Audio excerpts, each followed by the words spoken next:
And we're looking at exactly 20 minutes now, moving up into the hour of 7 o'clock.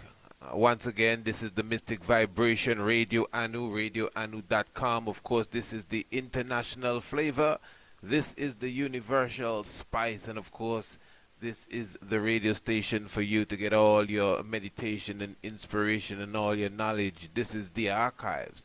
Doesn't matter what religion you are, doesn't matter what persuasion you are, doesn't matter what philosophy you carry or teach, theology, whatever you preach. This is the station for you if you want to definitely be inspired and definitely gain more knowledge and definitely move to another level. This is the place to be, radioanu.com. Of course, this is the Mystic Vibration, the Honorable Priest Isaac here with you. Kidemi Shalom, Isaac. Very thankful for your presence on this wonderful evening. And of course, you know, we definitely have a update for you as it relates to our National Youth Essay Competition, and we will definitely be getting to that even in the program. The National Youth Essay Competition for the month of February, what is referred to as Black History Month. We definitely have a new contribution, well, I would say a set of contributions that has been rolled up into one. So we will definitely give you the names and let you know who has been so, you know, thoughtful and wonderful to touch upon the mission that we are on. And of course, we definitely will be highlighting a specific event that will be taking place in the Bahamas, and this special event will be taking place in February, Monday the 26th, Tuesday the 27th, and Wednesday the 28th. And this event is this will be put on by the Khepran and International Academy. And it says here, Khepran International Academy specifically presents African Heritage Conference, February 2018, resurrecting the wisdom, health, and economic traditions of our ancestors. Now listen to this for those who are in the Bahamas specifically. The venue now, or the venues for this event, will be the Marigot Courtyard Hotel. That is on Monday the 26th of February now. So on Monday the 26th of February, you have the Marriott Courtyard Hotel, Monday the 26th of February. And then you have the University of the Bahamas, Tuesday the 27th of February. Then you have Khepran International Academy, and that will be on Wednesday the 28th of February. So it's a 3-day event, and you have more information now. You could register today and attend this historic event. And for more information, you can contact area code 1248, and that's area code 1248, and the number being 376 0911 376 0911 for those who are listening. And of course, mobile WhatsApps, definitely anything can work here. And email, you have Livity, LIVITY, dot global dot council, COUNCIL, at gmail.com. And for that day, the event, it says refreshments will be served. And definitely the question is asked, can Africa's natural healing knowledge and wisdom cure AIDS, cancer, fibroids, diabetes, and high blood pressure? And that's a question. What was the history of Africa before slavery in the New World? And that's another question. What wisdom and values can an African curriculum teach? All questions, and these questions are the questions that they intend to answer at this specific event. And of course, I am honored to be a part of this event, as I say, taking place just a few days from now, and that is the 26th, 27th, and 28th of February. So I'm encouraging all those who are in the Bahamas, in Nassau and the surrounding islands, and anywhere you are in the world, really, the information is there that you can contact the host and those who are coordinating this event, where you could get more information as far as if you want to visit the Bahamas at this time, arrangements will be made for you. As I said, the number is already there. You know what to do to contact them. And as you could see a pardon for that, you could see that the question is asked about, who were we before slavery, and what wisdom and values can an African curriculum teach? And basically, that will be the whole subject area around the African Heritage Conference, the whole aspect of an African curriculum for the African children.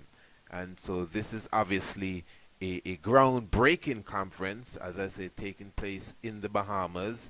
And as I said, I'm honored that I will be a part of such, making my presentation at that very same conference itself, representing, of course, the Priest Isaac's Institute of Holistic Knowledge, and at the same time representing Radio Anu, because Radio Anu intend to be there broadcasting this event live. So you could definitely tune in to Radio Anu on that day, or those days specifically, the 26th, the 27th, and the 28th. And throughout the day, we will be, broadcasting the event, because there will be many different speakers, international speakers and presenters that will be, speaking on different aspects of our African, heritage, and the whole aspect of the educational system that has been forced upon us, and, thinking of what could be a better formation of an educational curriculum for us as a people. And as I said, this is hosted by the Khepran International Academy right there in Nassau, Bahamas at Fox Hill. Now, how mystic that is, as I said, the Academy, Khepran, for those who are into their studies, you would pick up that term, being the term similar to that of Khepra or Khepra or Khepri, which is the dung beetle, the scarab bug from the Kemetic theology. Now, Khepra is the ancient dung beetle, and this is the symbol that is used by the Khepran Academy, the same academy that will be putting on this event. Now, what I want to do for the rest of, this episode that we're bringing out here tonight on radioanu.com, and of course, this episode will also be broadcast on the YouTube, so for those who will be watching on YouTube as well, what I want to do is to give a little understanding of the whole science of Khepra or Khepri or Khepra or Khepran, which is the very same dung beetle, again, the scarab beetle, the living, resurrecting beetle that brings new life into the picture. That's basically what he does. So, what I would like to do is to read something specifically that is directly related to Khepra. And as we get into that, I will give you more information even as I go along. Now, when we speak about this bug, most would know of the bug being that bug that brings forth life, not only life, but it's known to bring forth life in a very mystic way.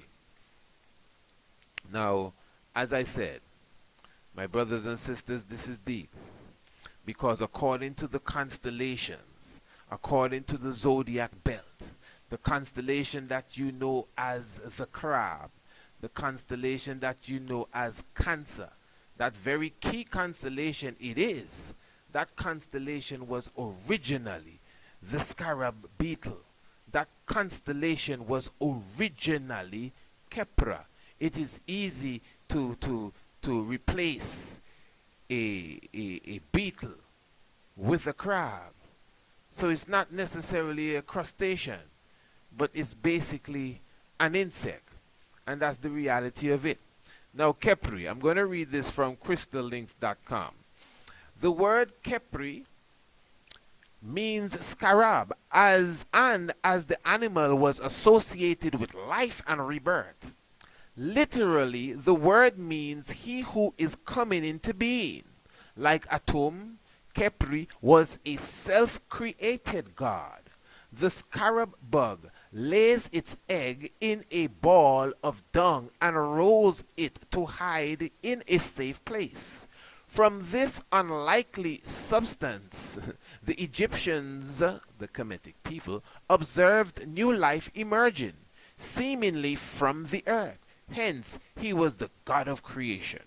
Early in Egyptian history, the beetle also came to represent the soul rising from death, resurrected, transcendent, fully formed and ready to make its journey and face its judgment in order to live in the afterlife. By the New Kingdom, 1539 to 1070 BCE, the funerary texts from the papyri portrayed the scarab form as the most powerful symbol of life's victory over death. They believed that Khepra, in the form of a gigantic scarab, rolled the sun like a huge ball through the sky, then rolled it through the underworld to the eastern horizon. Each morning, Khepri would renew the sun so that it could give life to all the world. As a deity closely associated with resurrection, Khepri was believed to be swallowed by his mother, Nut, each evening, and pass through her body to be reborn each morning. Therefore, he is also closely associated with Ra and Atum. Later texts combine Khepra, scarab, with Atum, the ram, into a ram-headed beetle and portrayed, a portrayal of the supreme God overseeing the cycle of life and death, the afterlife. Okay. So that's basically a little on Khepra, Khepri, Khepra, Khepran.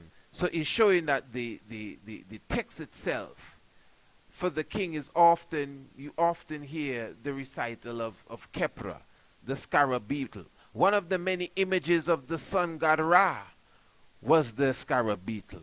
The Egyptians saw in its tireless mountain of a ball of dung a parallel to the movement of the sun across the sky. So basically, that is the, if you want to say, the rudiments of the understanding of this Kemetic deity, the Khepri, the Khepra, this scarab beetle that is seen carrying the sun.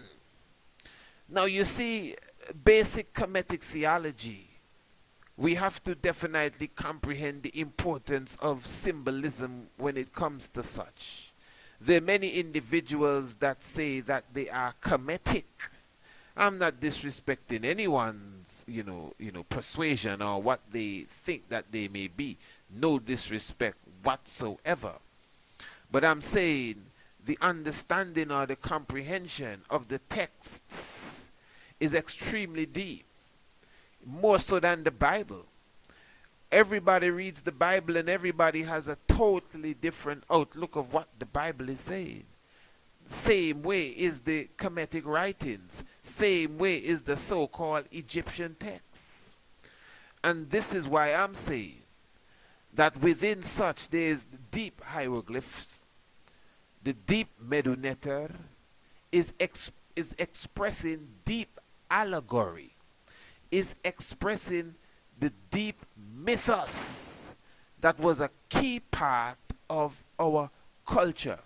So I'm saying all that to say, Although Khepra rolls, or the dung beetle rolls the dung across the landscape, and within the dung is its eggs, and eventually the eggs will hatch and come out of this dung, and the ball that the beetle makes from the dung represents the sun, and the sun represents the life giver.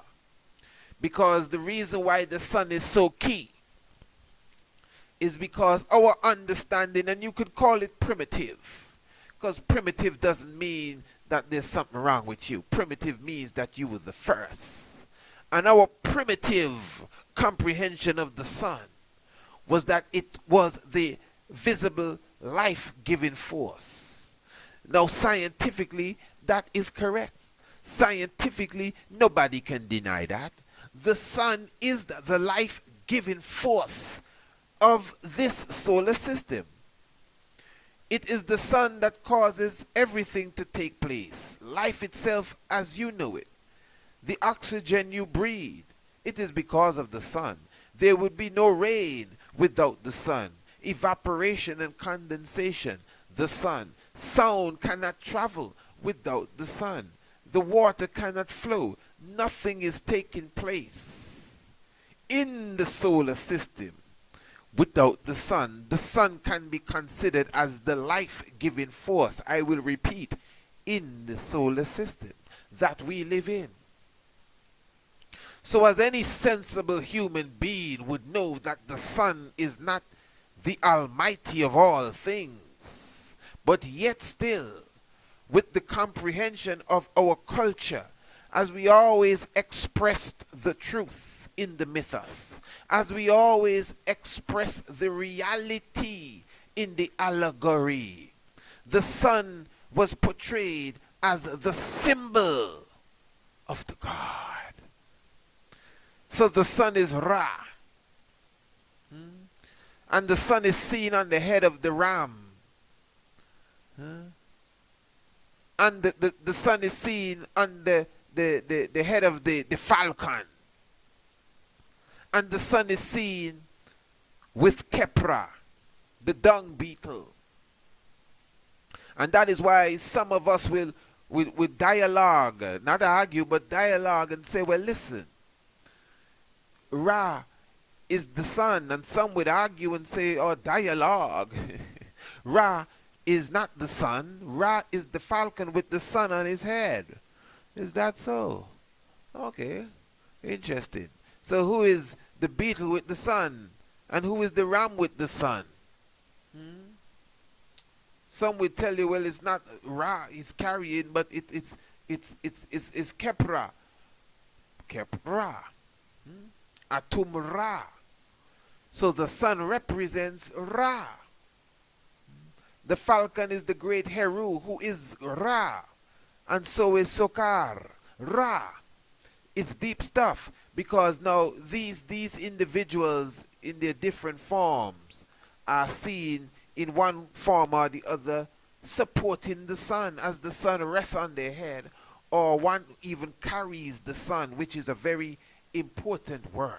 Khepra now carries the sun across its transit from one throne to the other, because in the book of life, known to some as the Egyptian book of the dead, the Perhemaru, it speaks of the great god Ra crossing the heavens from one throne to the other. I'm sure you've read it. And it said Ra was growing old in age. Can you imagine? And it said Ra was literally dribbling. Wow. And his dribble fell to the earth and moisturized the dust of the ground. Ra we talking about, you know. Until the dust and the moisture from his dribble, the old god, turned the earth into mud. And Isis, his wife, I'm telling you, I'm sure you've read it. Isis, his wife. That's interesting. That's the Egyptian book of the dead, as it's called. Isis' wife. And what's interesting in that? Isis is Osiris's wife, not Ra's wife. Interesting. And she came and she formed a snake from the mud of the dribble that came from the old god Osiris, Ra. And she placed the snake in front of Ra. And Ra walked on the snake. And when Ra walked on the snake, he said, "Who is it that has done this to me? Who is it that has placed this venomous reptile in my path?" And the story says that Aset or Isis appeared and said that it was her, straight up. And she desired of him his eyes. And Ra refused to give up his eyes. And Ra spoke and said that he was the God of gods, and it is he that has created all the other gods, and all the heavenly bodies move at his command. Who is he to give up his eyes? But when he was bit by the snake, he was descending. So as he was descending, losing his power for the day, Isis, Aset, demanded of him his eyes. And he eventually gave up his eyes. And he gave his eyes to Heru, according to that book. And Heru took the eyes of Ra and became the new sun god as Ra was sinking in the west. Quite interesting allegory. Now you could even check from there the woman that put the serpent in the way, because Eve put the serpent in the way for Adam. No, that's not how it goes, brother. No. The serpent came out of the tree and he spoke to her. Dog, take it easy. No, that's not good. I'm not speaking once upon a time and they lived happily ever after. I'm talking about the allegory. This is a story time. No bedtime story here. I'm talking about the allegory. The allegory of the Genesis story. The Gen Isis, the genealogy of Mother Isis Aset. The allegory of it is the same allegory there. Adam represents the God man, the red man, the Adam, the first man. And the first woman put a serpent in his way. Just take the story and kind of, Rubik cube it, no man. We don't have to get too technical. Just kind of configure it a bit. You see, it's the same thing.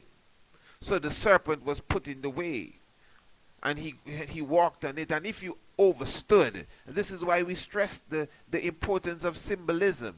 If you overstood symbolism, you would look at the Adam and Eve story differently. You wouldn't take it as if, boy, look how woman make man fall. No? At least not in the way that you're thinking. The science here is that his eyes was taken, Ra, and given to Horus or Heru. And that is why we say even in the same Bible you could see that science of the eyes being taken in many forms. When Isaac was giving his blessing to Jacob, and they say he thought he saw Esau and all of that, and he thought it was Esau XYZ, the story says he was blind. When Jacob was blessing his sons, the story says he was blind. When Eli was passing the priesthood on to Samuel, the story said he was blind. Because they were passing on the power. They were giving up their eyes. It's symbolism. Samson blind, it's symbolism. in that aspect. So that's why Ra now became blind. Horus, there's a Horus the blind too, man. So, but at this point, Ra gave up his eyes unto Horus. That's the allegory there. So all of this is symbolic of the resurrection. All of this is symbolic of the movements to the underworld, as we know as Bobo Shanti, as we know as members of the Ethiopian Africa Black International Congress Church of, True Divine Salvation. We are going through the Amenta time at this moment, what the world refers to as, the Lenten period, the Amenta, the Ma'afa, in its symbolic understanding, and the 40 days and the 40 nights in the wild. It is all symbolic of resurrection. This is nothing I could, try to give you all the understanding in the world at this moment here right now, but there's a deep essence to it, even as it relates to, the Khepra.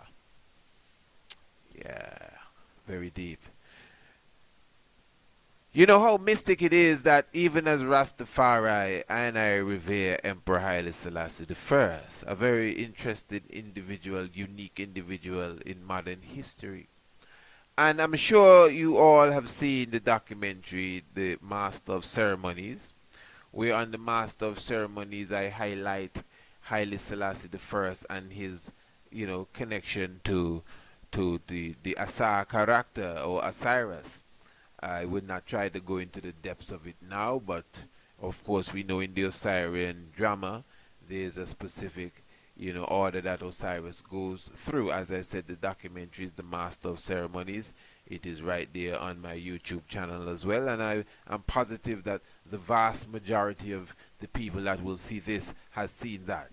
And if not that specific one, you've at least heard me speak of that whole connection where the ancient Asa or the ancient Osiris, and the understanding of it is the anciency of the concept of Osiris, the ancient God concept, which is similar to other concepts from the same region. It's the same canoe, the same Khepra again. It's almost like a oneness, and the Asa character now, or Osiris character, I have taken the time to highlight that in the movements of Haile Selassie I, there are many similarities from that symbolic realms into the literal realms. I've done the same thing with Anubis as it relates to Anubis and Marcus Messiah Garvey, taking such examples from the spiritual realms into such a literal realms. And I think that I don't think there are many ones. I'm not saying that many would disagree, because many seem to agree. But the point is that, to some this is something new, and I'm not ashamed to say this is not a second-hand story. These are things that I myself sit down and look into and say, but look at this. And you could say put it together.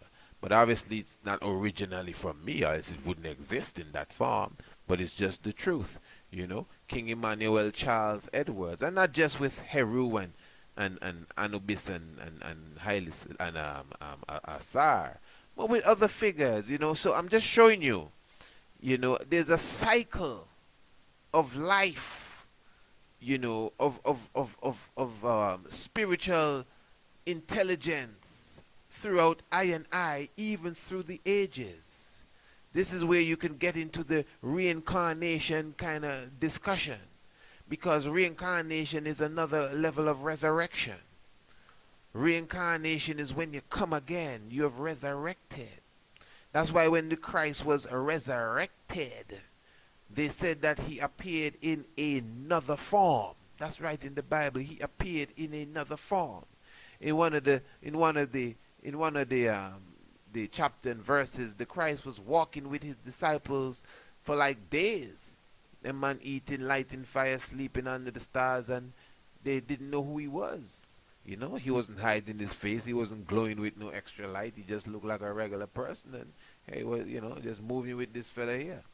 And they said he blessed his bread or blessed his food in a specific way, and when he did it, they said, hey, wait. Something look mystic here, man. He did that in the same way that the master did it. Then they realized it was the master. But it's not just that. It was, it's the science of reincarnation. The same thing can be said when he resurrected, and Mary Magdalene looked at him and thought that he was the gardener. He just resurrected. The gardener. No disrespect to no gardeners, but, you know what I mean. You see the Christ just resurrected, you expect to see some glowing, you know what I mean, them fog lamps that you can't even look into kind of vibration, but the gardener, just sound like a man in the overall with a, you know what I mean, a shears in his hand. That's the impression you get, just a regular man in gardening clothes. There got to be a reason why I thought he was the gardener. There has to be something about him. Why would you think he's the gardener? You know what I mean? Like just a worker here. So it was nothing too extravagant. And yet she didn't pick him up until he said, it is me. Because all of that is allegory to show you the science. That's why I always ask the question, who is it that wrote 2nd Samuel? Huh? Who is it that wrote 2nd Samuel? We talking about the Bible? Yeah. I don't know. I mean who wrote 2nd Samuel? Gotta be Samuel. Samuel died in 1st Samuel. Oh, well, exactly. Samuel died in 1st, and Samuel died. That's what he said, and Samuel died. Samuel writing all of this, and Samuel died. Yeah. And what make it worse, there's a 2nd Samuel that continues the story way into David when David lived and died. That's, remember Samuel wasn't there when David really became king as such, He anointed David, but David had to run from Saul for a while. Samuel passed on and David still was running from Saul. Then David became king and then went through his 40 plus years of battle and all what he did and Samuel write about all of that. And he was dead. Yeah. So what's going on? Oh, well, that's why I show you the Bible. You read them things, then I'm on. Them something, they take it easy, man. You see, come on. Wow. Maybe there's something you don't even understand. According to the same book of Samuel, Samuel resurrected. According to the same book of Samuel, Samuel resurrected. Yeah. Saul went looking for Samuel. And he came upon a witch and said he wanted to see Samuel. And the witch said, hey, listen, boss, I can't do that for you, because Saul put a decree out on us witches. And you ain't going to put me no trouble. And then he said, listen, man, just do it. You okay? And when she, went and checked her vibes out, some people said, she looked into her crystal ball. That's the movies. That's the cartoon playing with your mind, eh?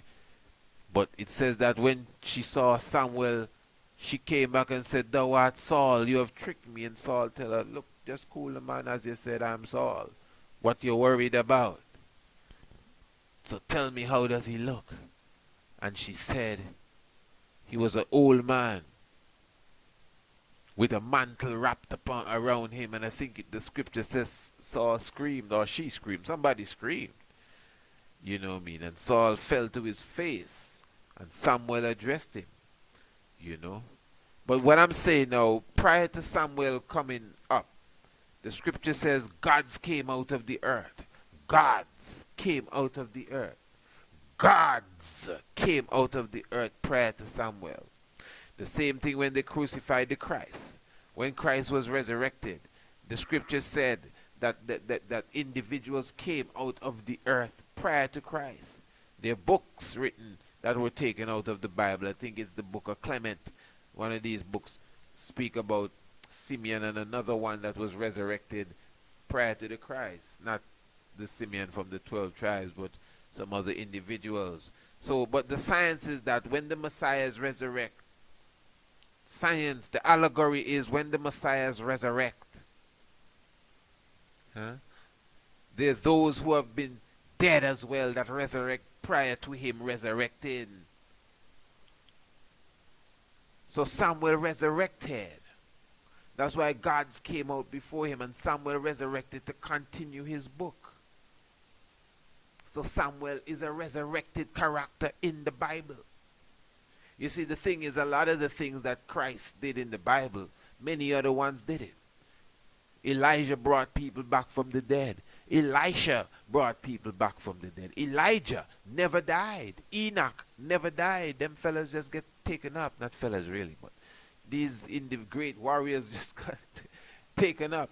You know, Elisha, as a dead man and rotten and his bones there, they throw a dead man in his grave and the man just touch his bone and he come back to life. Them fellas walk on water, still talking about fellas. And these individuals now, they have done works, even the great Moses, and splitting the water in two. And, you know, many of us will say, well, Jesus was, he was the Son of God. Well, listen, I mean, well, nothing wrong with that. I mean, so am I. And hopefully so are you if you head on properly. But what I'm saying is that even he who you're calling Jesus, he himself said that he does nothing of himself. He does nothing of himself. Huh?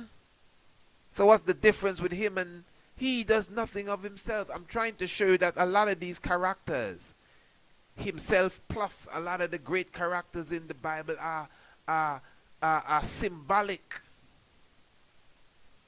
of Christ's figures. It's deep allegory, man. Deep allegory. So Samuel resurrected. It said he had a mantle around him. In the New Testament, when Christ resurrected on the Isle of Patmos, it says that he had a mantle wrapped around him. It's the symbol of resurrection. Pardon me. That's why again Marcus Messiah Garvey, the Anubis. Marcus Messiah Garvey, when I die, wrap me in the mantle. That's what he says. The mantle. Because the mantle is the symbol of resurrection. That's why when you have a relay, you pass the mantle and somebody else take it and they move on.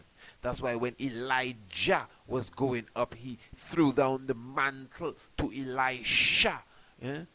And then it moved on. He passed it on to him. The mystic vibration is here, showing you that even Marcus Messiah Garvey used the term mantle, and he used it in the whole analogy of resurrection. And at the same time, I'm showing you he is the Anubis. For Anubis wraps the mantle around the dead Asar, around the dead whoever you are, and bring you back to life. And Anubis has on his arms the red, black, and green. So it is showing you now that Marcus Garvey is directly linked to the Anubis. I mean, if you think you could find someone else that's linked to Anubis, I'm not going to fight you. This ain't no religious like how you may be thinking, you know. This is just the reality. Some of us, you're the one maybe thinking religious. So you're kind of defensive here. Yeah, come on, don't rob the great Marcus Garvey of his glory. Who is Anubis? You can't compare no Anubis to Marcus Garvey. All respect to Anubis, you know. Don't get me wrong. All respect for its symbolism. You know, don't get me wrong. But I'm just trying to show you, if you're going to act as if Marcus Garvey is not great enough. That's what I'm trying to say. To be Anubis. Whole breaks, brother. Anubis is a mythology here. What are you talking about? Marcus Garvey is the living God that we see in here. I never seen an Anubis. I see Garvey. That's my Anubis. The same one that baptized Osiris. The same one that Horus, the same one that said, look to the northeastern, the Arman shall rise on the northeastern side of Warwicker Hill. The same Garvey that said, look to Ethiopia where the king shall be crowned in 1928. And on the 7th of October the same year, the prince was crowned king. That's what Anubis does.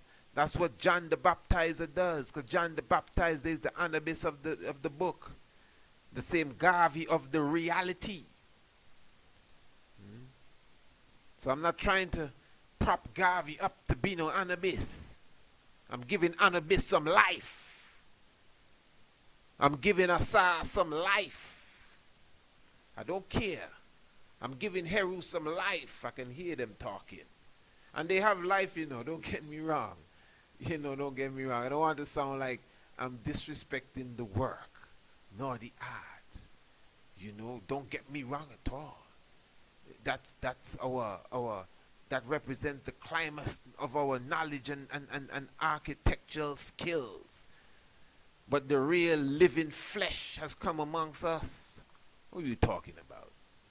Even the sun that shines in the sky. You think the sun greater than you? Well, my brother, the sun is a big stuff out there, you know. That's 99% of the sun. Hey, what sun? I mean, okay, yeah, I mean, the sun, yeah, I get the point, without a doubt. Don't we get into overboard with the sun, but you're greater than the sun. Now because you're in your little 152 pounds body and you can't run too fast before you start to breathe hard, I understand. But what is inside of you? Your living intelligence. The intelligent God being that's in you is better than the galaxy that you're in. That's the power that we need to tap into. Yeah. So I might, I got a little excited there, but I'm just trying to show you,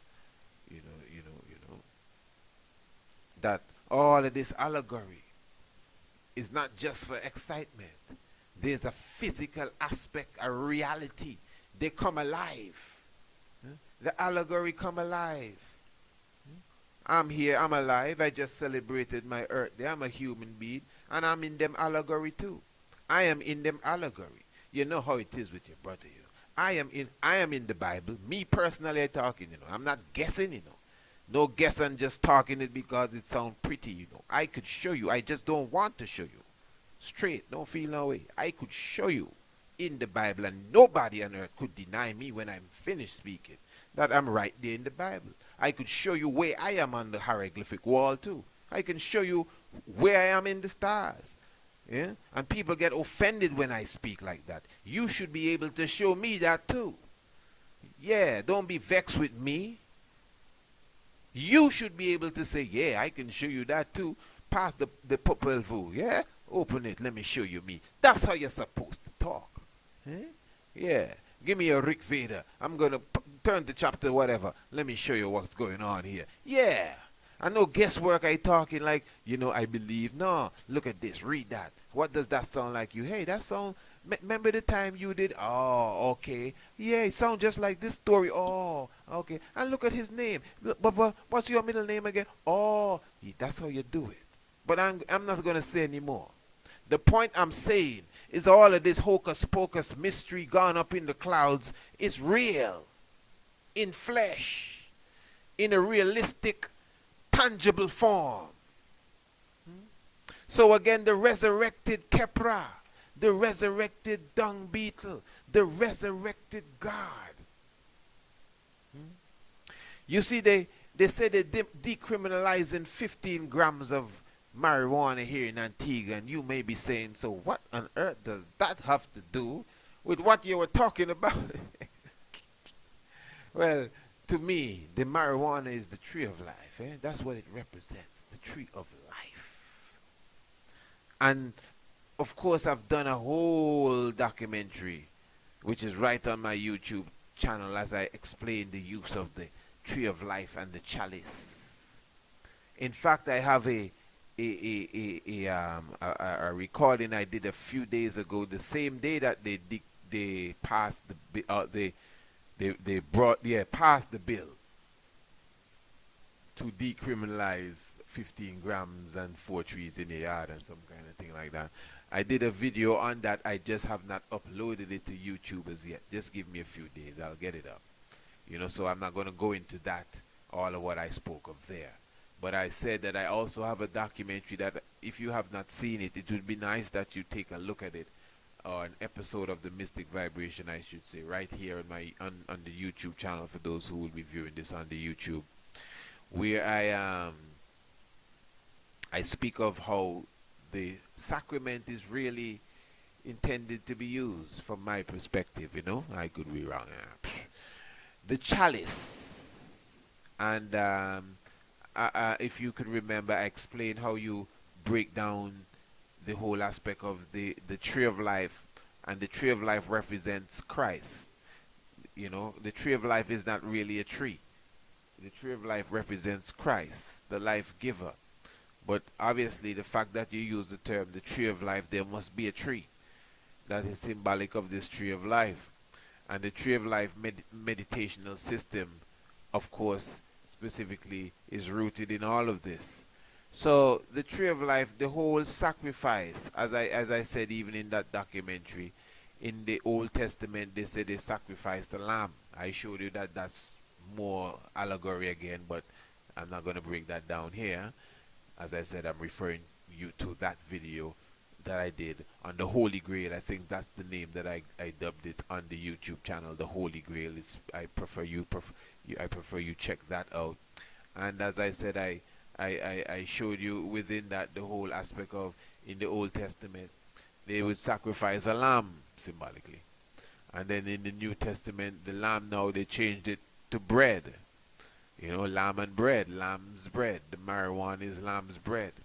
You know, we took time to explain. Don't take it like a joke. It's serious. We really took time to explain the importance of seeing that the tree of life, outside of all of its medicinal value, which no one can deny now, outside of all of its the industrial ability that it has to create this and that, they have even hemp creek like concrete.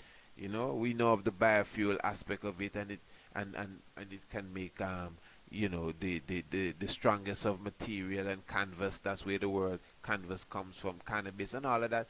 We are aware of this, and we know that Rastafari is the one that have kept the marijuana alive, just like we have kept reparations alive, and kept so-called vegan eating alive, and kept organic farming alive, and kept the ancient science of the locks of alive, and all them things I just call, we have been killed for them too. Jailed, ostracized, beaten for all them things. Locks, marijuana, not eating swine, all them things they kill you for around here, man. You want to know. You know, I'm just saying all of that. And I've gone into depths more on that video that I told you I will be uploading soon. You know. So I'm just saying all of that to say that the tree of life, the marijuana in general, represents Rastafari. You know, it's, you know, of all the trees they have in the planet, on the planet, they have trees that will poison you and kill you. And the marijuana, the tree of life, which we see so beneficial now to us, illegal. All the other trees running free. This illegal. And now they try to legalize and decriminalize and license and stipulations and over 18 and under 50 and all kind of talk. But I'm just saying that we understand the science. Again, the tree represents the Christ.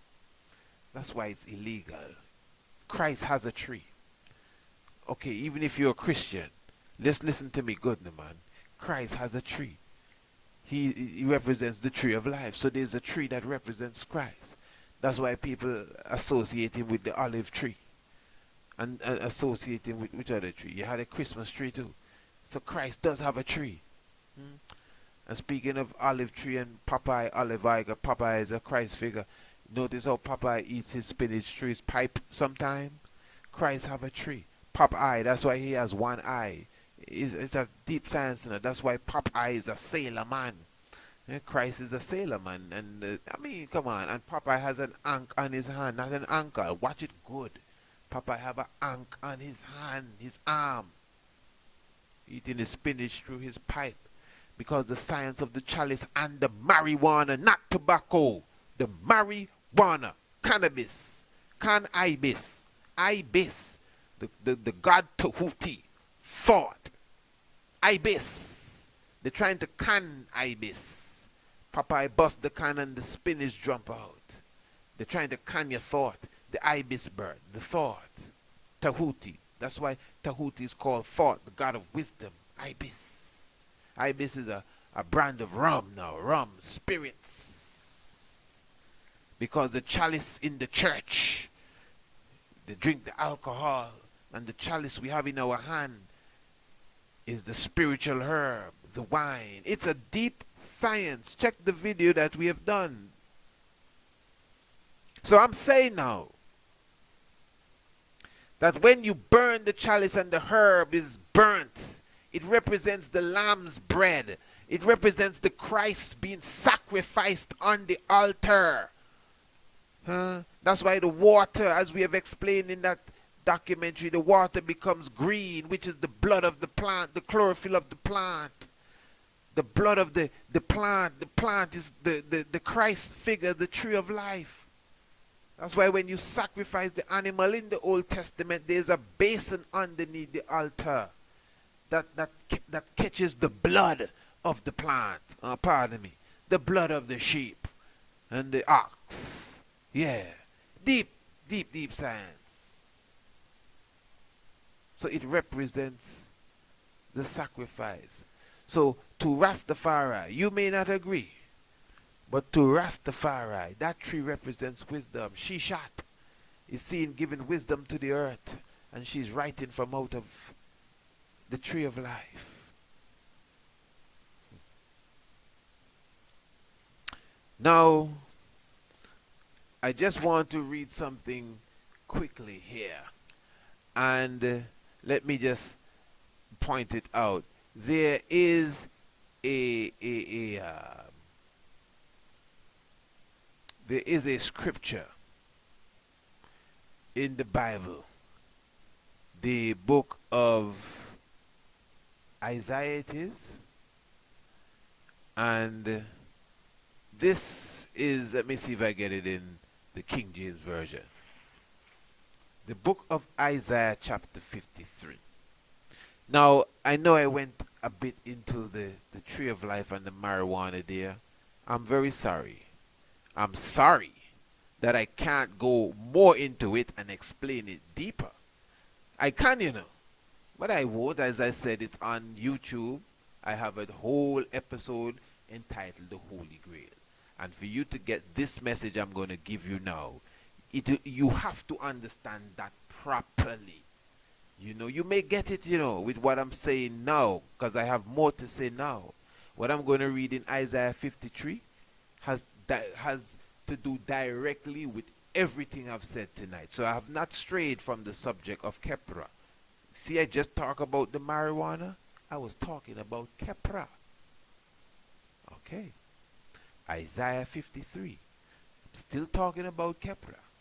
And I'm still talking about the marijuana. Oh boy. Yeah. Who hath believed our report? This is Isaiah 53. And to whom is the arm of the Lord revealed? He shall grow up before him as a tender plant. And as a mystic, you know, he shall grow up before him. Not he shall grow up before us or them. He shall grow up before him. Okay. He shall grow up before him as a tender plant, as a root out of the dry ground. Okay. He hath no form nor comeliness, pardon me. And when we shall see him, there is no beauty that we should desire him. He is despised and rejected of men, a man of sorrows and acquainted with grief. And we hid as it were our faces from him. He was despised, and we esteemed him not. Surely he hath borne our griefs and carried our sorrows. Yet we did esteem him stricken, smitten of God, and afflicted. But he was wounded for our transgressions, and he was bruised for our iniquity.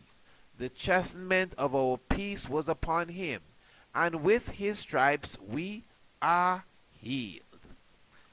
All we like sheep have gone astray. We have turned everyone to his own way, and the Lord has laid on him the iniquity of us all. He was oppressed and he was afflicted, yet he opened not his mouth. He was brought as a lamb to the slaughter, and as a sheep before her shearer is dumb. So he opened not his mouth. He was taken from prison and from judgment. And who shall declare his generations? For he was cut off from the land of the living. For the transgressions of my people was he stricken. And he made his grave with the wicked, and with the rich in his death, because he had done no violence, neither was any deceit in his mouth. Yet it pleased the Lord to bruise him. He hath put him to grief. When thou shalt make his soul an offering for sin. Hear this. When thou shalt make his soul an offering for sin, he shall see his seeds. Seeds, boy. He shall prolong his days. The pleasure of the Lord shall prosper in his hand. Okay, what I'm saying, seeds. Now here it says, that he grew up before him like a tender plant, a plant, as a root out of the ground, a plant, root, plant. He shall see his seed, plant. The Bible refers to Christ as the root of David and the stem of Jesse, and this branch, and I'm the vine, and all of them kind of thing. He continually refers to himself as this plant, having seed and so. Roots and branches, stem, leaves, and the fruit and bearing fruit, and the plant, the tree of life. Now I'm saying in Isaiah 53, this is a very serious chapter. It's referred to as the messianic, not the Masonic, the messianic chapter.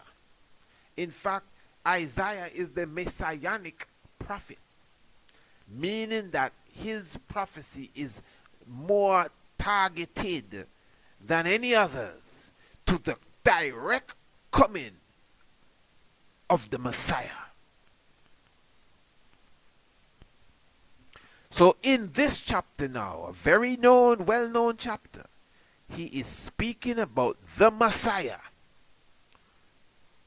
amongst us, tender plant, root out of the ground, a man of sorrow. Now this is key.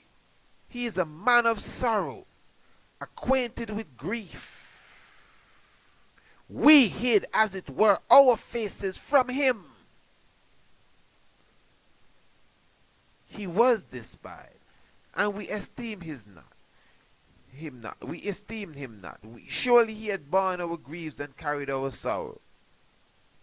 Yet we did esteem him stricken, smitten of God, and afflicted, wounded for our transgression. Now you see, a lot of us, again, we don't want to hear this kind of talking. Come on, priest. I know you're a priest, but don't be preaching to us now. Yeah, come on. A lot of us, we don't want to hear this kind of talking. It sounds like Jesus. There's Jesus thing there, Jesus crucified on the cross and all of them things. That's all you're seeing when you're reading this. But this is real, and I'm not going to go around the bush. This is Haile Selassie. I'm not going around the bush. Haile Selassie. Now, when you observe Haile Selassie in the history that we have of him, come on, hold on. Take it easy. Forget religion. Drop the God stuff. Don't worry about no Christ. Let's just check the history. Close the Bible. Forget Isaiah 53 for one moment. Forget anything about any God talk. Let's just talk reality now. No hieroglyphics, no allegory. Real thing. Real thing. You ready now? Yeah. All the African countries went under the colonial grip. You could talk about the Berlin Conference of 1885. But what was taking place after World War I was just as bitter. When these killers formed the League of Nations, they all had their sights on Ethiopia. It wasn't the band of good fellas that came together to save the world. Yes, their mandate was really not to bring another war upon the earth, but these wolves know that that's their nature, so they just expected it sometime or the other. What came down on Ethiopia, in general, the Ethiopian people suffered for the freedom of all of us. Why? Because if you understand geopolitics, politics. If Ethiopia was conquered, you must understand that Hitler, the person that you love to hate so much, he wasn't just killing the Ashkenazis, the people that some people believe are the biblical Israelites. He was killing black people too. Huh? He had concentration camps. He was skinning black people and using their skins for boots. Hitler. So you just imagine, you saw what Mussolini did, and to be academically and grammatically clear, Mussolini did to Ethiopia using illegal warfare. Imagine that, war having rules and he breaking the rules. He already had more, ammunition. He was making battleships, brother. All the raw material they robbed from Africa, he had squadrons of planes, tanks. Ethiopia, you don't know how it goes. Was a tank and a plane or something like that. A tank or two, something of the sorts. But it's all right, because the strategic, shrewd, and also wise Haile Selassie managed to place Ethiopia in the League of Nations since 1920 and plus. 3 and 4. So it's okay, because the mandate of the League of Nations is collective security. Everything is okay. Everything is all right. All we got to do is go to the League of Nations and tell them, well, the bully Mussolini is attacking us, and they will give us weapons. In fact, they will cut him off. They won't speak to him anymore, because that's the protocol of the League of Nations. So don't worry, Envoy. You just go and tell them Mussolini is playing a bad little boy, and they will stop him right away. And if he doesn't stop, they will send us some weapons. That never happened. Up to now, that never happened. And when you understand the horrors that came down upon Ethiopia, and that 3.5-year time of exile, as they refer to it as, that Haile Selassie went under, you need to watch the documentary Footsteps of the Emperor. Watch that.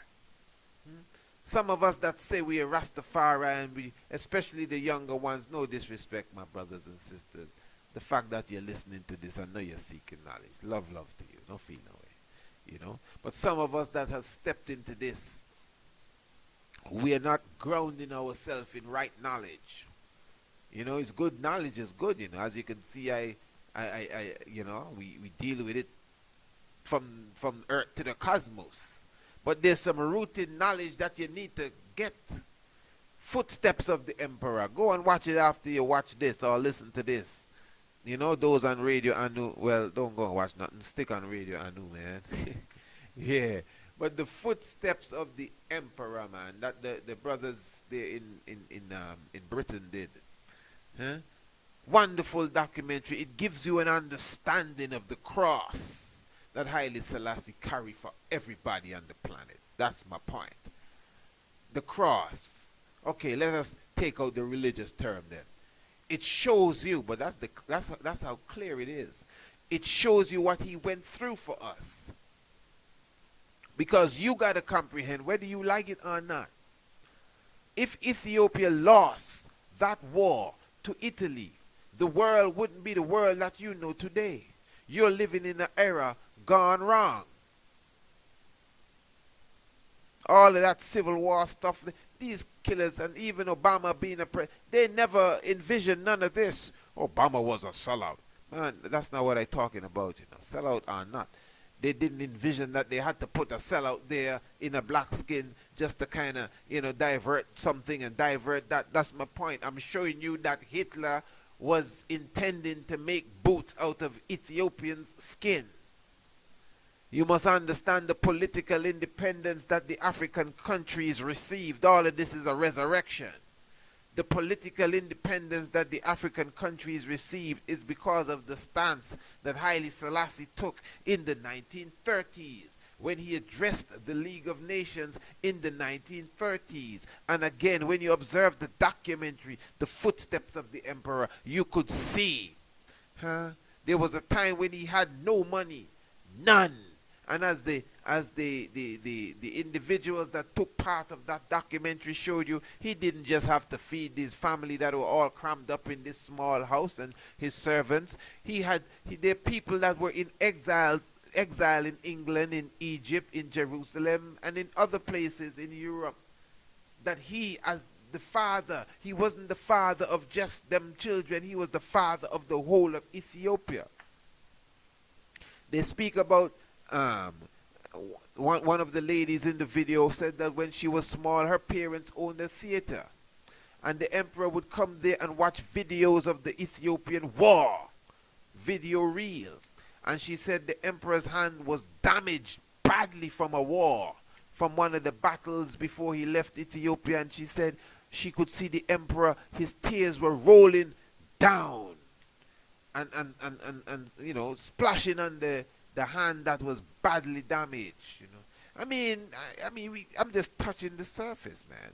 One of the documentaries that we did, we showed you that Haile Selassie got in a car accident on Christmas Day, the 25th day of December, on his way to the BBC radio station to give an interview on the birthday of Christ. And we had to bring in the Christ again, man. And it says that when the king went and addressed them, that he said, we have the speech, it's in his autobiography. He showed them that many of us on this day, we tend to forget. We tend to forget the pain that Christ bore for the sins of all of us, for humanity, the cross that he had to carry. I'm paraphrasing here. And mystically, he just got in an accident in a taxi. Ta represents cross, and the X is the cross again. This is very deep. He just got in an accident in a taxi, and when the king get in an accident, you know, he fractured his knee. And before he went and gave the speech, they said they were trying to find the doctor, but the king said, let's go give the speech. And afterwards, we check on that, and when the king coming through, you know, the emperor of Ethiopia, Negus Haile Selassie, he ain't coming limping. Like, ouch, ow, okay, let me sit down here. None of that going on. Not because his knee fractured. It's the same. I'm sure they have pictures of him when he got that fracture and he just walking through the BBC corridor, cool and calm. Nobody know what's going on, and the man knee fractured. That's how the emperor move. Huh? Some of you that lie so much on the God, that's how the emperor move. But I'm just trying to show you now that the speech he gave was so mystic. As he said, some of us tend to forget the pain that the Almighty had to bear for our freedom. Because I'm showing you, if Ethiopia went down at the hand of these crackers, the world as you know it would not be like how it is today. So even with the African countries getting their independence, it's because Ethiopia was able to keep its independence through the shrewd thinking of Haile Selassie. I would never stop praising the king. I don't care what nobody say. I'm telling you, you'd have to, anyway, I ain't saying all of that, okay? You can't do that neither. But I'm just showing you now. This is why in the Greek mythology, they talk about Atlas, the man that carried the world on his back. That's the emperor. He is the Atlas.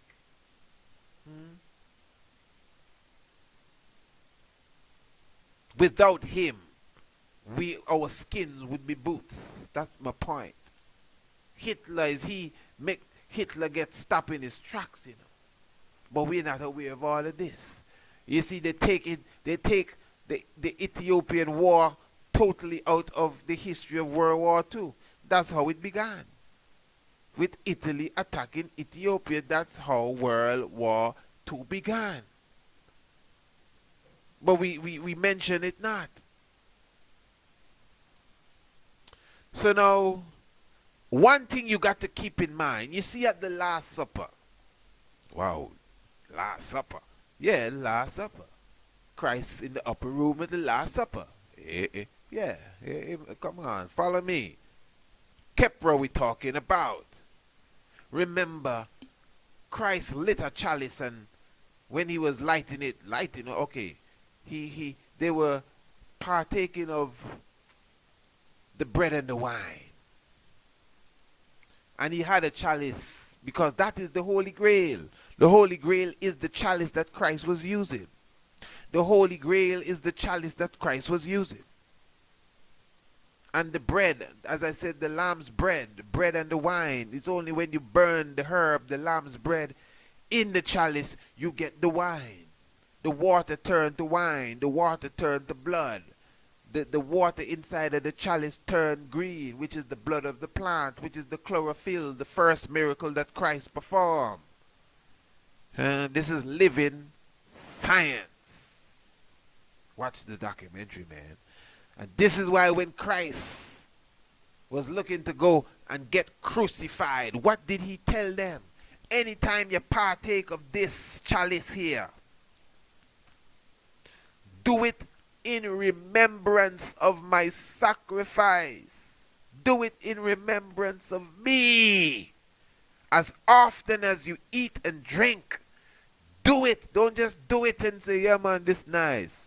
Do it with me on your mind. That's what he said. So when you're partaking of the tree of life, the marijuana, the cannabis, the chalice now, that whole science of the smoke going in the water and coming out of the water is symbolic of the same pata, the same now net and the same nun.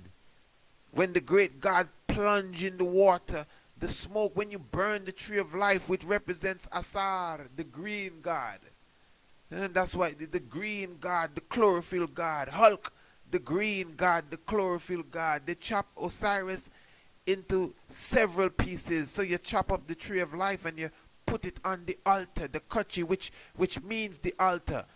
Tophet, the altar. And you burn it in the sacrifice. When you sacrifice him, when you make an offering, when you use his soul as an offering, it cut and clear for you. That's what Isaiah 53 says. You talk about the plant, root, the stem of David and the stem of Jesse and the branch, all of that. How clear can it get? Osiris, the great green god. Ho, ho, ho, green giant. Yeah. The chlorophyll in his veins. The same thing with the Amun, the golden god. Because the chlorophyll and the blood and the gold in the blood as well. The iron replaced by gold. According to some of our metaphysicians, we were once golden people. Wow, Haile Selassie is a golden god. Check it out. Oh my, man. So I'm showing you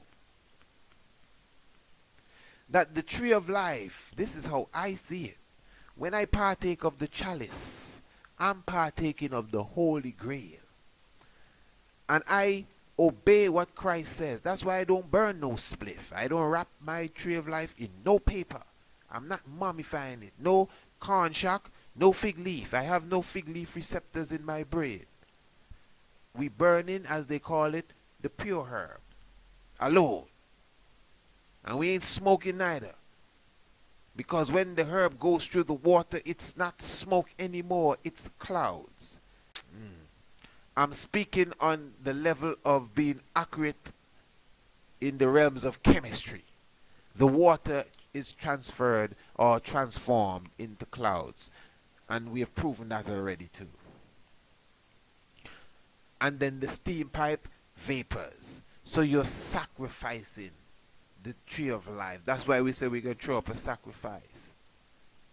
And it represents, and when we partake of the herb with the chalice, we do it in remembrance of the sacrifice of Haile Selassie for us. That's what we think about. We meditate on that, you know. So if you're gonna burn a pipe, don't be chatting no stupidness and watching no ice skating and all of that, hockey and no. If you're gonna watch something, watch a video of the King of Kings.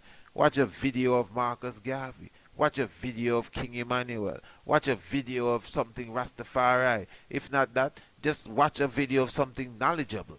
Burn a pipe, then go read a book. You know, but it's good to focus on the sacrifice of the King. When you have that deep within yourself and it's rooted there and it's a part of you, then you can just partake and let your meditation flow on things of upful nature. You know, that is why it's important to have an environment that will evolve your meditation as you partake of the tree of life. It's not a joke.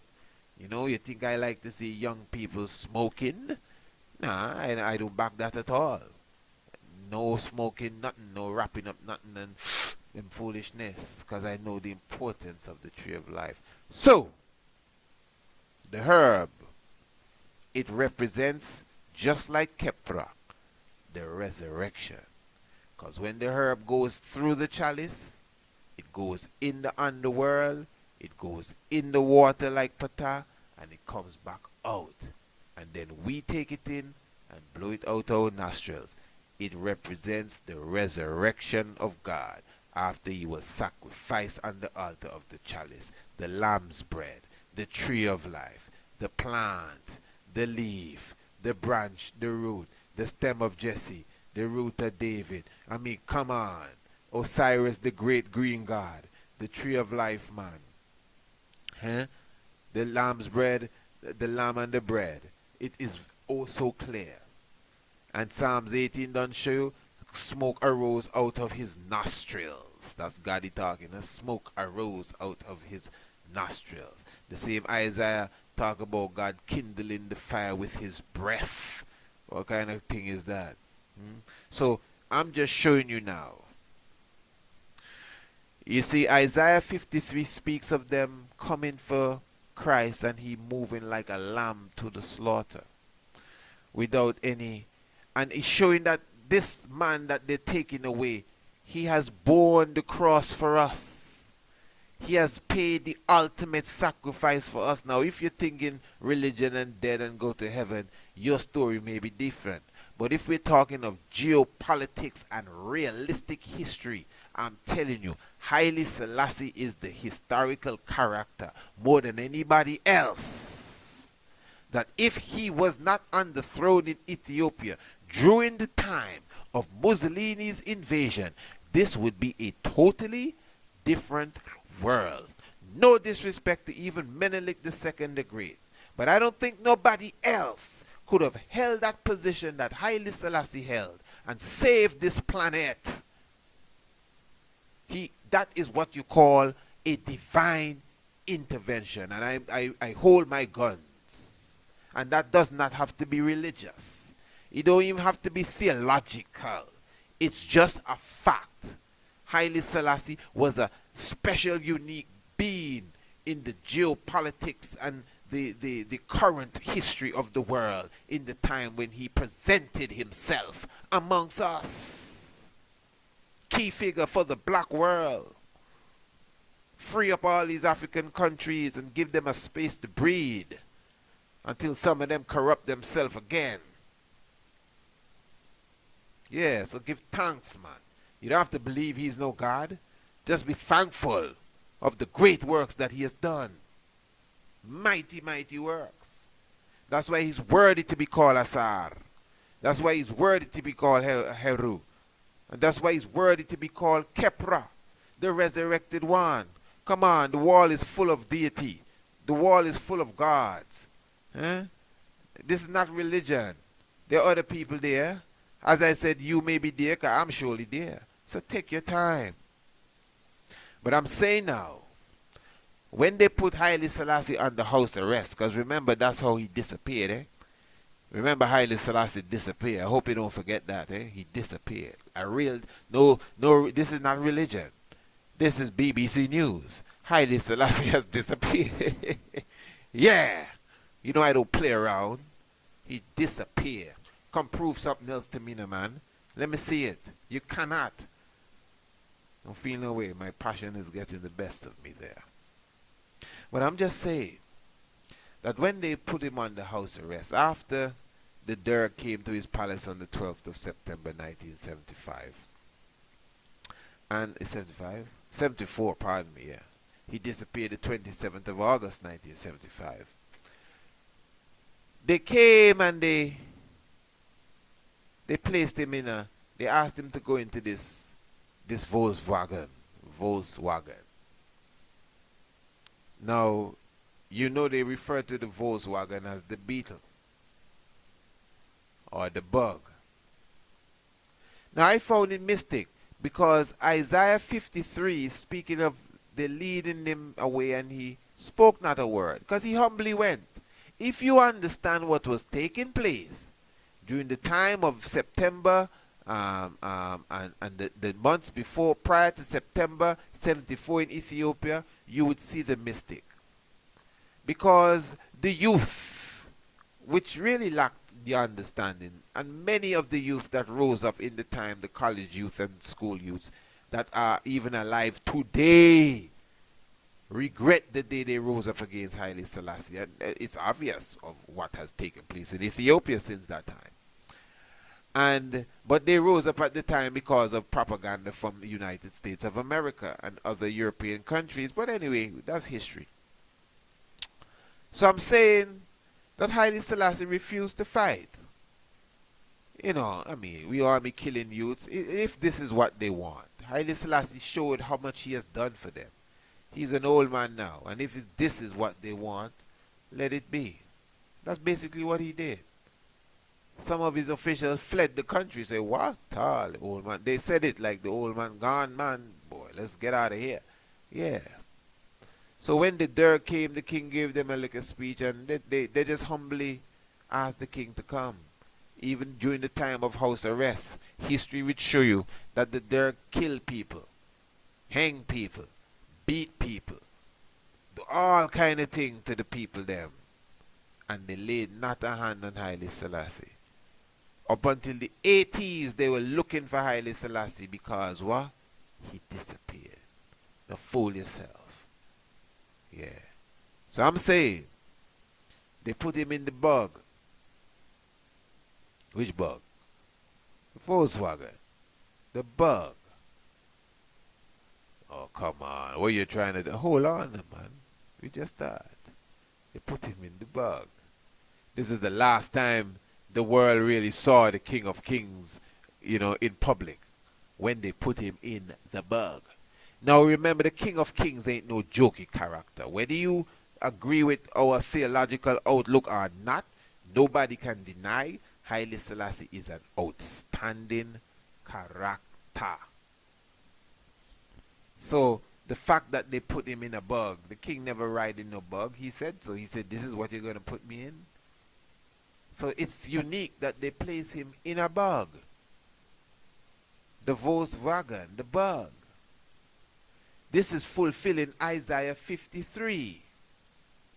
This is the sacrifice. He was led away like a lamb. He said not a word. Yeah. In Hollywood, there was this movie we used to watch. They have series about this Volkswagen that they call Herbie. Interesting name. Herbie. Now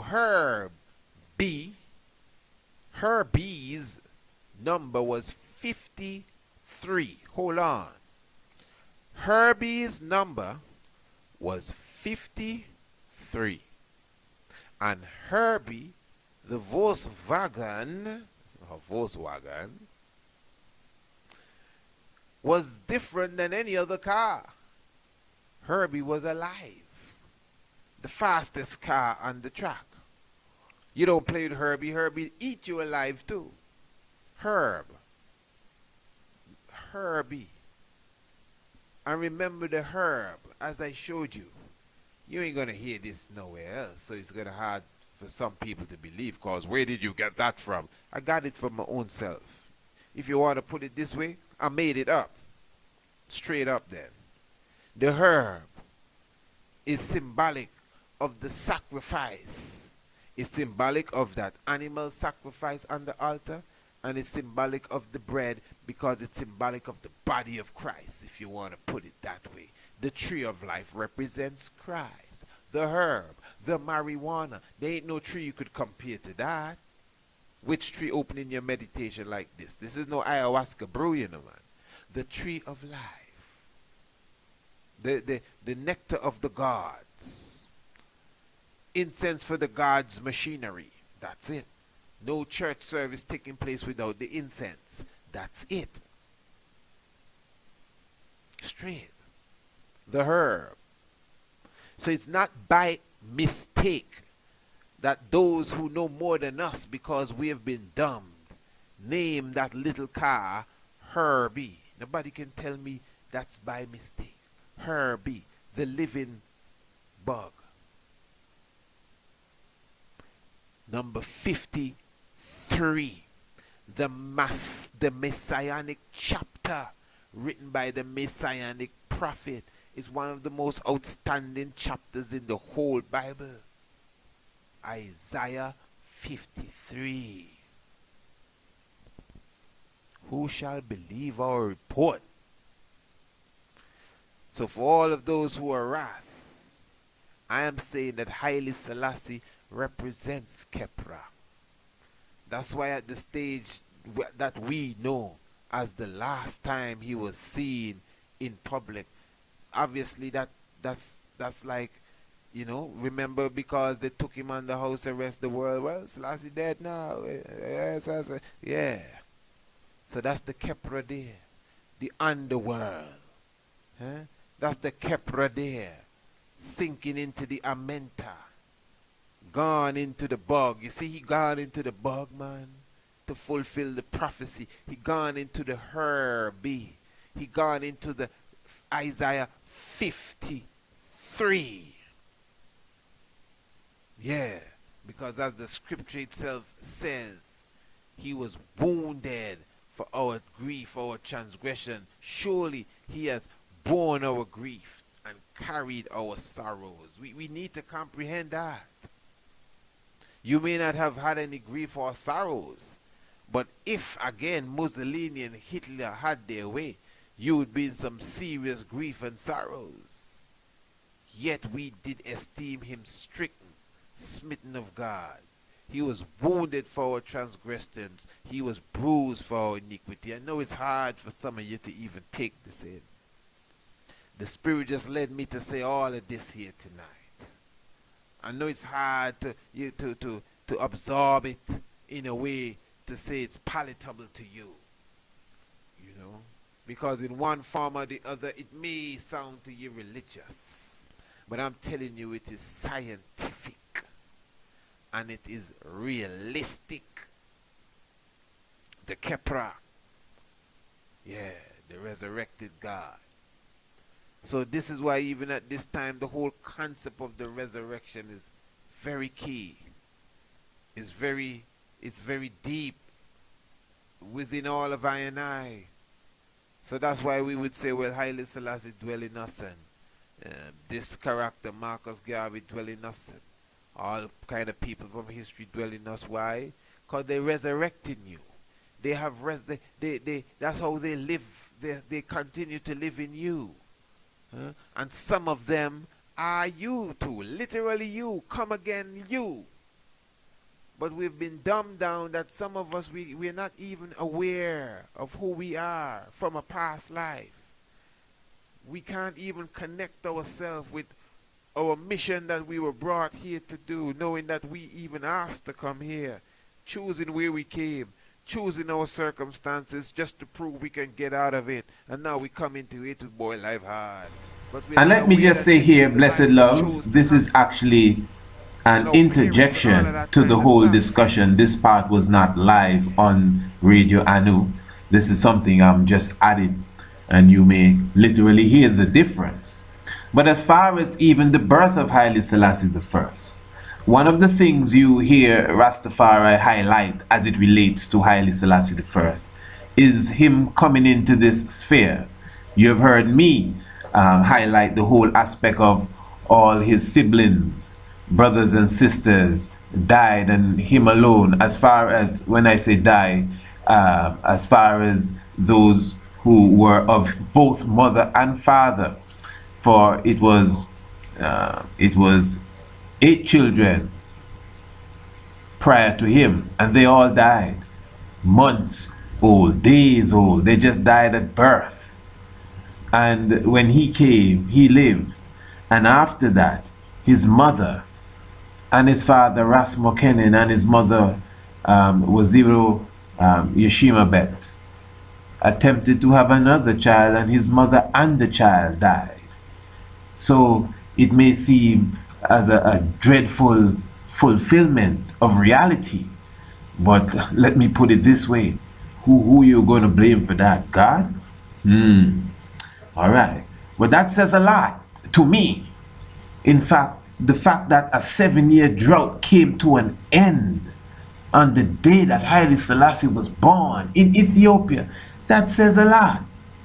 I mean, again, the scripture of the 400 years of captivity, and we all aligned 1492 with the not just the expulsion of the Moors from Spain on the 2nd of January, which mystically is my Earth Day as well. You know, that's how you link things, you know. And at the same time, Columbus as he's called, who came, Christopher Cologne, who came to the Western world now, as it's called, and discovered it as we're supposed to believe. The whole 1492, that began, you know, the Pinta and the Nina and the Santa Maria, that began that whole beginning and the ushering of the transatlantic kidnapping, human trafficking event. So what I'm saying now, from 1492 to 1892, the birth of Haile Selassie I, is also 400 years. For the scripture Genesis 15 that speaks about that 400 years specifies that after the 400 years, he shall send you a savior, a great one. Anyway, I'm just saying that even as Rastafari, we tend to equate Haile Selassie I with the constellation of Leo, you know, the lion, because according to the horoscope, the 23rd of July is really the time of Leo. Now, that is true, eh? But let me just put something to you. And this is when it comes to the horoscope and the movements, and not even the horoscope, forget about the horoscope. When it comes to the movements of the zodiac and what age we're in time and what constellation corresponds to what day, it is, you got to remember, we're living in a literal cosmic clock that is moving. So what it was, remember, the sun moves 1 degree every 72 years. So where the sun was 72 years ago, it has moved 1 degree in the movement and the whole procession of the equinox. But anyway, let's, you know, as I said, we will do a DVD or not a DVD as such, but believe in that too. We'll do many things on that. The future is grand, where we explore and explain in more depths the astronomical clock and that celestial book that we should all be able to read. But anyway, to keep it simple, just to make the key point, is that what really happens on the 23rd of July is that the sun actually, it's not in the constellation of Leo on the 23rd day of July as related to the age of the Pisces. Follow me good. if we're going to deal with it in the Pisces age concept, the sun is not actually in Leo on that day. When we say, for example, the 23rd day of July is Leo, it means that the sun now is on its way towards the constellation of Leo. So the sun in its movement from one zodiac constellation to the other, and those who listen to our videos and our YouTube uploads, I know you're following real well, that from one month to the other, the sun can be found lodged in another constellation, you know. So this is why, for example, they would say a person, they would say that the 21st day of December is really the beginning of the time of Capricorn. But on that day, the sun is not in Capricorn. The sun is more in the Archer. But the sun now is leaving the Archer, going towards Capricorn. You comprehend? And it's the same thing again with the 23rd day of July.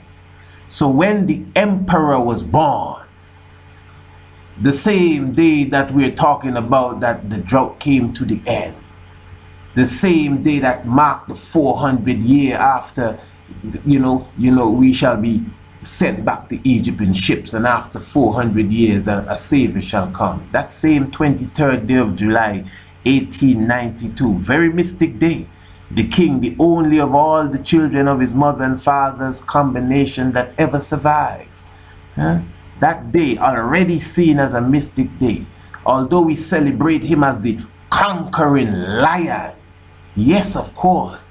And I would say astronomically it is well aligned, because the sun is now traveling towards the lion. So the day that the emperor was born, the sun was not in the lion, you know, according to that understanding of the cycle of the age of Pisces. Please follow me good. No, the sun was not in the lion. The sun was in the other constellation, the constellation that they call Cancer. The constellation that they teach us is a crab. But remember what we said at the beginning of this episode that we're bringing forward here to you, that the constellation of Cancer, or the crab, once also called the sheepfold, beehive, within it is the cluster. That constellation was originally Khepra.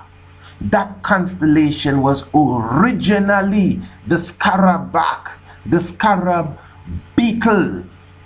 So literally, when the emperor was born, the sun was in Khepra, the same beetle that carries the sun across the heavens. How mystic that is. And all of this will also assist to even bring a greater comprehension on all of what we have said, even within this episode. How wonderful. A Khepran.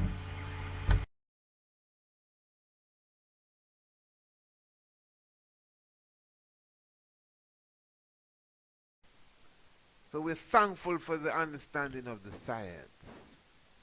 And as I said, it bursts all religious barriers. Negasai, Selassie, Jah, Rastafari. I like to definitely give thanks once again to the organizers, Dr. Jacinta Higgs, president of Khepran International Academy. Let me say once again, the Khepran International Academy will be presenting the African Heritage Conference, and this is February 2018, and resurrecting the wisdom of health and economic traditions of our ancestors. And the venues for this grand event, 3-day event. Number one, the Marriott Courtyard Hotel. That's on Monday, the 26th of February. That's at the Marriott Courtyard Hotel. Then you have the University of the Bahamas. That's on Tuesday, the 27th of February. Then you have a Khepran International Academy. That is Wednesday, the 28th of February. And all of this is going on in the Bahamas, my brothers and sisters. As I said, the events will be starting from early in the morning, approximately 8 o'clock. Try to be early. And you could register today and attend this historic event. And the registrations, area code 1242. And the number is 3760911. 3760911. So to be very honest, although I'll be a part of the event, I can't give you the details as far as the attendance and what you exactly you got to do. So I think you should make sure you give them a call for those of you in the Bahamas before you show up, just so you have a clarity. Mobile and WhatsApp, and then of course email liberty.global.council@gmail.com. All right, my brothers and sisters, that is definitely something that I'm looking forward to, and I expect to see you all there in the house, as they say. And also, as far as the essay competition, as you know, we announced even in our previous episode that right here on the, well, at least on the YouTube, that we have definitely brought down our sections into two sections specifically, the intermediate section and the junior section, which the intermediate section running from the age of 6, 7, 8, 9, and 10, and the junior section running from 11, 12, 13, 14. So these are the age groups, and the deadline, as they call it, we like to call it the lifeline for the essay competition, is March the 9th. That's the lifeline. And both groups, the first prize will be a tablet in each group. A tablet in each group will be the first prize so far. But depending on how the contributions will come in, we will beef it up, and add more prizes, and maybe add another a group, a senior group, depending on how, as I said, the contributions come in. So, as you know, we have only received $200 contribution thus far for those who have been following, and now we have just received an additional $125. Let me get this straight here. Yes, we just received an additional $125. Okay, now this wonderful sister here has been definitely working with us. This is Jade Arundale. I'm just trying to find her information here, but I know Sister Jade Arundale.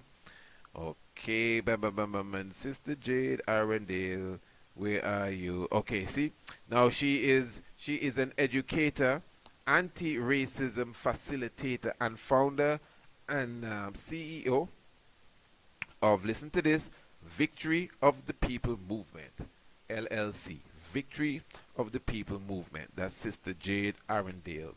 And it is that the Victory of the People Movement, LLC, is an educational company dedicated to addressing the self-defined, multifaceted needs of the African diaspora by offering, undoing, internalized oppression trainings, personalized racial wellness coaching, that's good, and culturally responsive educational solutions dedicated to eradicating anti-blackness.